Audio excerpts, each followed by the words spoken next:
We have no security, Kabul reels from deadly ambulance bombing. Deadly ambulance bombing.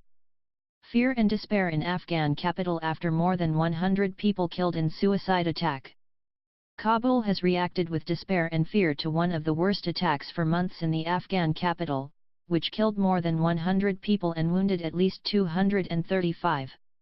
There was helpless anger among residents on Sunday at the seemingly endless violence, after an ambulance packed with explosives blew up in a crowded city street the previous day, with security officials warning that more attacks are possible. Mohammed Hanif, a shopkeeper, said, "How are we to live? Where should we go? We have no security, we don't have a proper government, what should we do?" Describing the attack, he said, "People were running everywhere to escape, there were wounded people lying on the ground, people with wounds to their arms, legs, heads." Wais Barmuk, the interior minister, said the death toll had risen to at least 103. At least 2 vehicles painted as ambulances were involved in the attack, one of which blew up when it was stopped at a police checkpoint. The blast was claimed by the Taliban, a week after its deadly attack on Kabul's Intercontinental Hotel, in a calculated answer to Donald Trump's strategy in Afghanistan. Zabihullah Mujahid, a Taliban spokesman, said, "The Islamic Emirate has a clear message for Trump and his hand-kissers that if you go ahead with a policy of aggression and speak from the barrel of a gun, don't expect Afghans to grow flowers in response." The US President, who last year sent more troops to Afghanistan and ordered an increase in airstrikes and other assistance to Afghan forces, said the attack renews our resolve and that of our Afghan partners. The suicide bombing on Saturday was the worst in the Afghan capital since a truck bomb near the German embassy killed 150 people last May. After a week in which the Office of Save the Children in Jalalabad was also attacked, the Western-backed government of Ashraf Ghani has faced growing pressure to improve security. Despite a major tightening of checks following the embassy attack, the ambulance was able to get through the checkpoints, apparently without difficulty.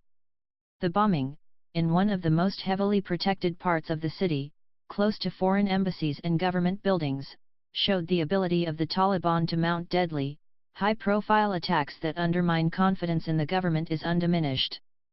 Pressure is likely to mount on Ghani, the president, to resolve political rows with his opponents, in particular with provincial power brokers defying central rule, and focus on security. Najib Mahmood, a political science professor at Kabul University, said, "People think the government is working very badly and security is no good. The government can control the situation, but the president has to share power with others, he needs unity with other parties so they can fight the Taliban together."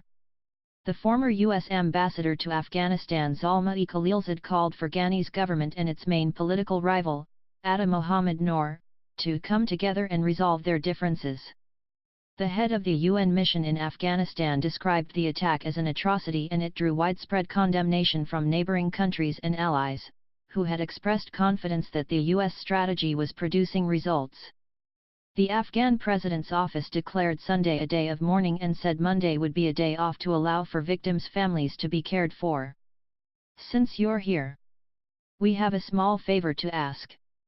More people are reading The Guardian than ever, but advertising revenues across the media are falling fast. And unlike many news organizations, we haven't put up a paywall. We want to keep our journalism as open as we can. So you can see why we need to ask for your help.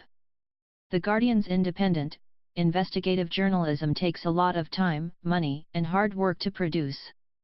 But we do it because we believe our perspective matters, because it might well be your perspective, too.